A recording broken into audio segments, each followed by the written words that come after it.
अस्सलामुअलैकुम जी, क्या हाल है आप सभी का। अल्लाह ताला आप सबको हमेशा खुश रखे, आबाद रखे, अपनी अपनी फैमिलीज़ के साथ सेहत याब रखे, आमीन। मेरी आवाज़ से तो आप सबको लग ही रहा होगा कि आज मेरी तबीयत ठीक नहीं है। सर्दियां जाते जाते गर्मियां तो छोड़ ही रही हैं, बहुत ही भयानक वाली गर्मी। और फिर जब सर्दी में कफ कोल्ड होना था तब तो हुआ नहीं। अब जब गर्मी आई है 30-31 डिग्री, तो अब जाके जो है ना मुझे कफ़ हुआ है, कोल्ड हुआ है, फ़ीवर हुआ है। तबीयत तो मैंने बता दी अपने, और रोज़े पूछेंगे तो अल्हम्दुलिल्लाह हमारे रोज़े काफ़ी अच्छे जा रहे हैं। अल्लाह का बहुत बहुत शुक्र है। बस ये है कि ज़्यादा बोल नहीं पाती, वैसे भी रोज़ों में बोलना तो कम ही चाहिए। और फिर मुझे ना थ्रोट में दर्द भी हो रहा है, और फिर मैं चाहती हूँ कि मैं कम ही बोलूँ ताकि मुझे खांसी ज़्यादा अटैक ना करे। और फिर रोज़ों में है तो रोज़ों को भी तकलीफ़ ना हो। अल्लाह ताला आप सब के और हमारे ये सारे दिन आसान करे, और अल्लाह ताला हमारे घरों में बरकत करे, आमीन। आज के वीडियो में मैं ज़्यादा बात नहीं कर पाऊँगी, जो कि मैंने बोला मुझे थ्रोट में दर्द होता है। कुछ वीडियो क्लिप्स में मैंने शूटिंग के टाइम ही आवाज़ दी थी, और कुछ में नहीं है। बाकी आप सब एंजॉय कीजिए हमारे वीडियोज़ को।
लौकी, कद्दू, घिया, तोरी, वाटरमेलन, हनी मेलन, ये सब के बीज जो हैं हमने ना सारे डाल ही दिए हैं।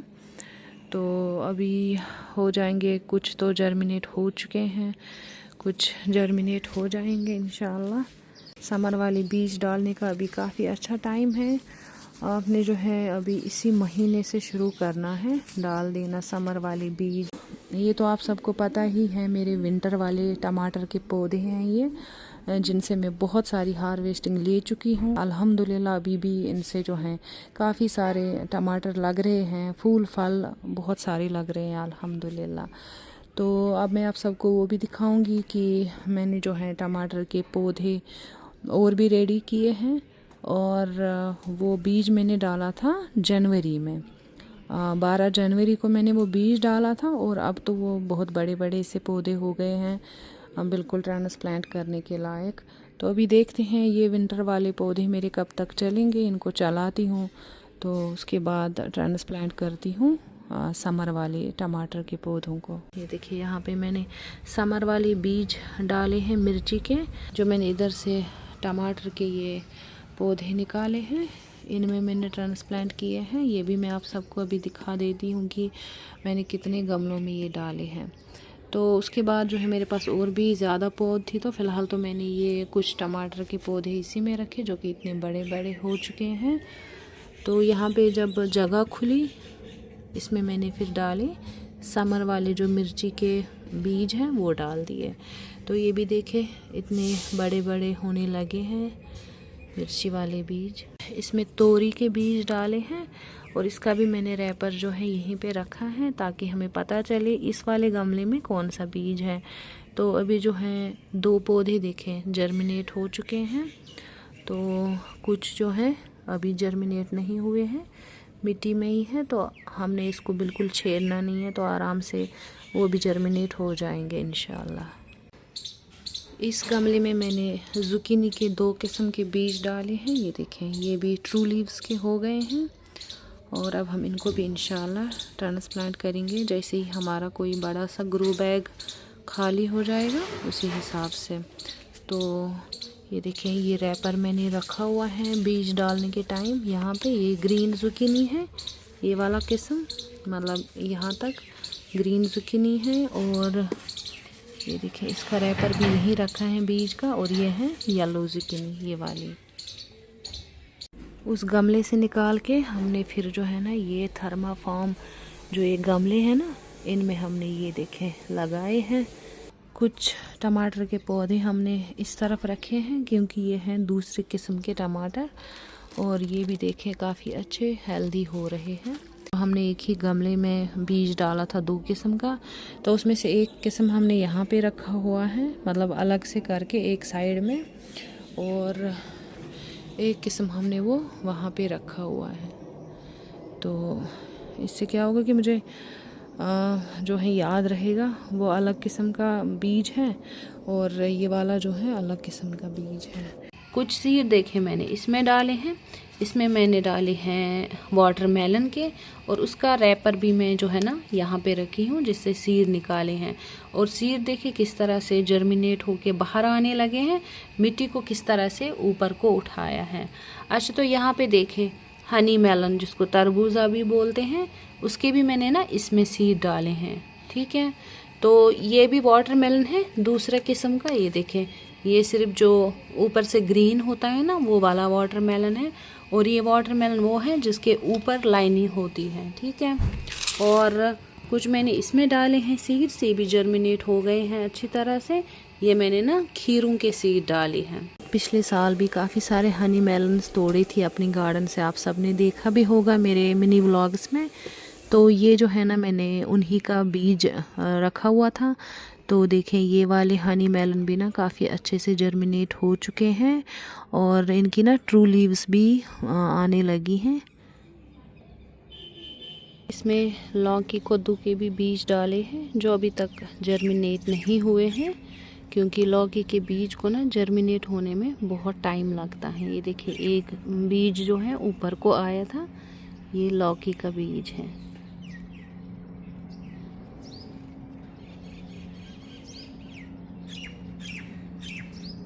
कुछ सीड्स मैंने यहाँ पे डाले हैं, ये है समर वाले ब्रोकली सीड्स। देखें, जो ग्रीन ब्रोकली होती है ना उसके सीड्स हैं ये, और ये भी अच्छी तरह से जर्मिनेट हो चुके हैं। यहाँ पे मैंने लगाए हैं आलू, और इनको जो है ना मैं अभी रुक के ही निकालूंगी। तो अभी इनके जो है ना ये पत्ते हरे भरे हैं, जैसे ही ये पत्ते ऊपर से जलने लगेंगे फिर ही मैं ये जो है ना आलू निकालूंगी इससे। गोबर खाद देखे मैंने यहाँ पे रखी हुई है, ऐसे ही बोरियों में ना भर के मैं मंगवाती रहती हूँ। मैं दिखा देती हूँ, गोबर खाद 2-3 साल पुराना जो होता है ना कैसा दिखता है, तो मैं दिखा देती हूँ। ये देखें, एकदम काला है ना, बस ऐसा ही होना चाहिए गोबर खाद, जिसमें बदबू बिल्कुल भी ना हो। और 3 साल पुराना गोबर जो होता है ना वो बिल्कुल भी बदबू नहीं करता है, और हमारे पौधों के लिए ना एकदम ताकतवर बनता है, फल फूल बहुत होते हैं। और हर 15 दिन में हमें अपने पौधों को खाद देनी चाहिए, वो भी ये गोबर खाद।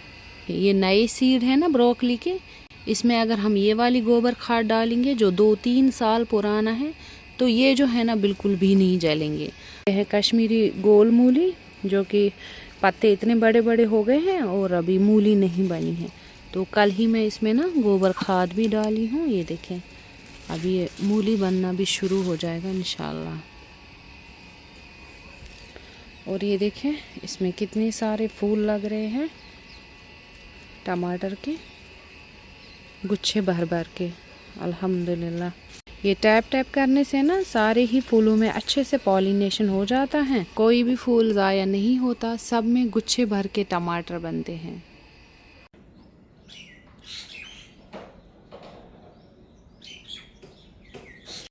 और ये देखें, ये है टमाटर वाला मेरा ये ग्रो बैग, और इसमें मैंने ना पालक बोई थी सारे में। तो अब मैंने इसके चौथे हिस्से में पालक रख ली है, बाकी 3 हिस्सों में मैंने इसमें लगाया है धनिया, कश्मीरी साग और कश्मीरी लाल साग जिसको वस्ता हाक बोलते हैं, हाक ब्योल, वस्ता हाक ब्योल, तो दानेवाल ब्योल मैंने इसमें लगाया है तीनों। और ये देखिए कितने अच्छी तरह से ये भी जर्मिनेट हो गए हैं, ये देखिए अल्हम्दुलिल्लाह। जैसे ये वाला इसका ये जो शाखाएं, जैसे ये ब्रांच यहाँ पे देखिए निकल आई है, ये बड़ी हो जाएगी, उसके बाद ना इसमें भी फूल आएंगे, लेकिन वो फूल जो है ना इस तरह से फल में कन्वर्ट नहीं होंगे, जल जाएंगे। तो इससे बेहतर है कि हम इसको जो है ना रिमूव ही कर दें। ये देखें, है ना।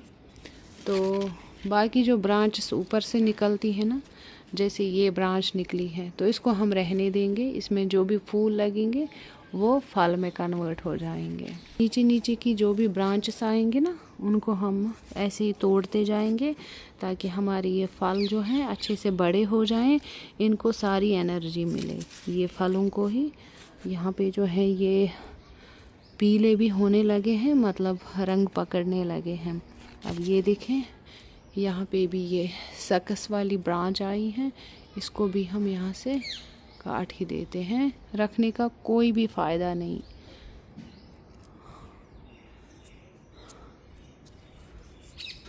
यहाँ पे भी इनकी जो है ब्रांचेस निकलती हैं नीचे की तरफ, वो भी क्या करना है, हमने तोड़ देनी है, रिमूव करनी है।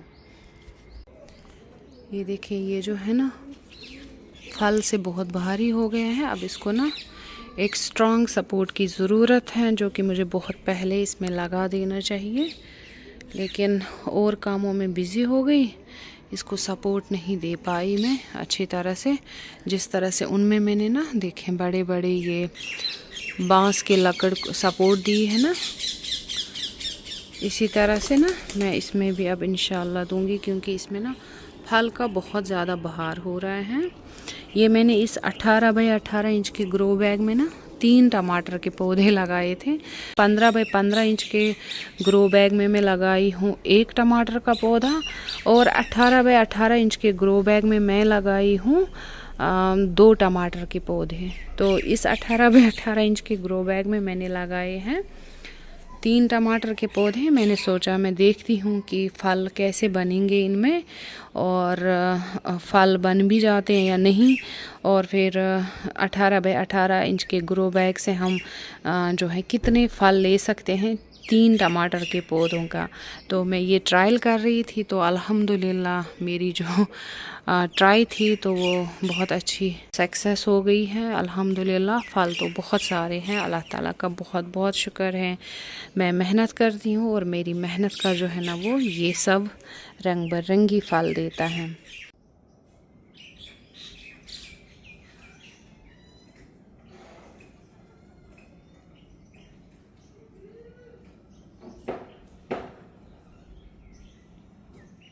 मतलब ये जो शाखाएं हैं ना, इन शाखाओं में फूल तो आएंगे, लेकिन वो फल में कन्वर्ट बिल्कुल नहीं होंगे।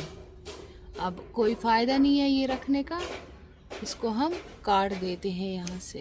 इसी तरह से ये वाली ब्रांच भी है, ये रख के भी कोई फ़ायदा नहीं है, इसको भी हम काट ही देते हैं। ये देखिए, ये सकस में जो फूल आए हैं ये तो खिलेंगे अच्छी तरह से, लेकिन इसमें जो है ना फल बिल्कुल भी नहीं बनेगा। कुछ टाइम बाद ये फूल जल जाएंगे। तो इस वजह से जो ये सकस है ना हमें काटनी बहुत ज़रूरी होती है। रख के कोई फ़ायदा नहीं, बस पौधे की एनर्जी लेते रहेंगी, फल फूल तो कुछ भी नहीं बनेगा इसमें। ये इसमें है कश्मीरी हाक साग। ये देखें, अभी थोड़ी सी ना गर्मी बढ़ रही है यहाँ के हिसाब से 30-31 डिग्री दिन में, तो ऐसे वाले देखें कीड़े होने लगे हैं पत्तों पे। तो जिस भी पत्ते पे ये कीड़ा लगेगा, साथ साथ ही हम ये पत्ता ना रिमूव कर देंगे यहाँ से, ताकि हमारे पूरे हाक साग में ये कीड़े फैले ना। तो बेहतर रहता है कोई भी बीमारी दिखे हमारे किचन गार्डन में किसी भी पौधे में, तो हमने क्या करना है, पत्ते तोड़ के फेंक देने हैं अपने गार्डन से दूर, या फिर अगर पूरे पौधे में कोई भी बीमारी लगी है तो पूरा ही पौधा हमने जड़ से उखाड़ के ना अपने किचन गार्डन से दूरी पे फेंक देना है। ये देखें, तो इससे क्या होता है फिर हमारे जो किचन गार्डन में ये कीड़े मकोड़े कोई भी बीमारी ना इतनी जल्दी अटैक नहीं करती हैं। जब हम उसको साथ साथ ही रिमूव करते हैं, जिस पौधे पे या फिर जिस भी पत्ते पे अटैक हुआ है उसको हम जल्दी साफ़ करेंगे, तो फिर हमारे पौधे, हमारा किचन गार्डन बिल्कुल हरा भरा रहता है, हमारी मेहनत भी ख़राब नहीं होती है। तो ये देखें, इसमें भी थोड़ा सा लग रहा था मुझे ये, बस इसी तरह से। अच्छा, ये तो अभी घना घना है, इससे मैं और थोड़े से पौधे लेके ना जहाँ पे भी ग्रो बैग्स में खाली जगह मिलेगी वहाँ पे मैं ये लगा दूँगी इंशाल्लाह। तो मेरे समर वाले जो टमाटर पौधे हैं इतनी बड़ी बड़ी हो गई है अल्हम्दुलिल्लाह। इनके ऊपर ना कुछ फूल भी लग रहे थे, ये देखें ये फूल, इनको ना मैं यहाँ से काट ही देती हूँ रख के, अभी तो कोई फ़ायदा है नहीं, इससे तो खामखा जो है हमारा पौधा कमज़ोर हो जाएगा। तो ये छोटे छोटे जो फूल हैं ना ये मैं काट देती हूँ, जब ये 4-5 लीव्स के हो जाते हैं ना तब तक उसको रिमूव कर देती हूँ। जब हम 18 बाई 18 इंच के ग्रो बैग में या 15 बाई 15 इंच के ग्रो बैग में इनको ट्रांसप्लांट करेंगे, उसके बाद जो भी फूल आएंगे तो उनको हम रखेंगे, तो इंशाल्लाह वही फूल जो है फल में कन्वर्ट हो जाएंगे। अभी तो ये पौधे छोटे हैं, अभी इनमें इतनी जान नहीं कि ये फल बना पाए, इस वजह से हम ये छोटे छोटे फूल को काट देते हैं। और देखें यहाँ पे फूल गोभी भी रेडी हो रहा है, तो इसकी भी इंशाल्लाह हम बहुत जल्द हार्वेस्ट करेंगे। यहाँ से हमने 2 बंद गोभी तो तोड़े थे, आप सब ने देखा भी होगा। तो जो थोड़ी सी जगह खाली हो गई वहाँ पे मैंने कश्मीरी हाक साग के 2-3 पौधे लगाए, ताकि मई तक हमें इससे ना हाक की हार्वेस्टिंग मिले, साग की। तो उसके बाद जो है ना कश्मीरी हाक साग में ना यहाँ पे गर्मी की वजह से बहुत सारे कीड़े हो जाते हैं, फिर यहाँ पे ना ये उग नहीं पाता है कम से कम 4-6 महीने। फिर नेक्स्ट विंटर्स में हम इसको फिर उगा सकते हैं, मतलब 2-3 महीने हम हाक साग खा सकते हैं कश्मीरी। तो देखें अभी ये ऐसा हो गया है। तो हाक साग मैंने काफ़ी सारे जो हैं बीज लगाए हुए हैं अलग अलग ग्रो बैग्स में, जहाँ पे भी जगह दिखी वहाँ पे। तो अभी ये बंद गोभी भी इतना बड़ा नहीं है, कम से कम किलो जैसा होगा, ये 1.25 किलो जैसा होगा। तो थोड़े से बड़े और हो जाएंगे, फिर इनको हार्वेस्ट कर लेते हैं इंशाल्लाह। गर्मियों में फूल गोभी, बंद गोभी भी हम उगा सकते हैं, ब्रोकली वगैरह भी। बस ये होता है कि कीड़े लगने के ज़्यादा चांसेस होते हैं, तो और कुछ नहीं। जैसे 4-5 घंटे की या 4 घंटे की धूप मिले वो बहुत है बंद गोभी फूल गोभी में, जो समर वाले होते हैं, गर्मियों वाले। उसके बाद छाया मिले तो सही रहता है, सुबह की धूप मिले तो बहुत अच्छा है। जैसे मेरे गार्डन के उस तरफ सुबह वाली धूप पूरी गिरती है, और फिर 12:30-1 बजे के बाद जो है धूप इस तरफ को आती है किचन गार्डन में, ये वाली तरफ। तो मतलब मेरे गार्डन में जो है 4-4, 5-5 घंटे की ही धूप गिरती है। ये वाले मेरे टमाटर के पौधे सूरज उगने से लेके सूरज डूबने तक इनमें धूप गिरती रहती हैं।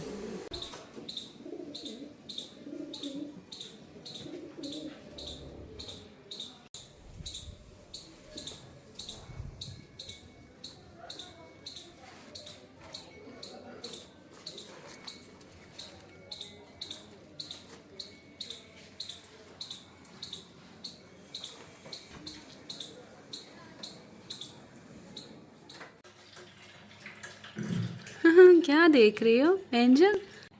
एंजल, क्यूटी एंजल, हे बिल्लू, बिल्लू, बिल्लू उदास उदास बैठा है। बिल्लू,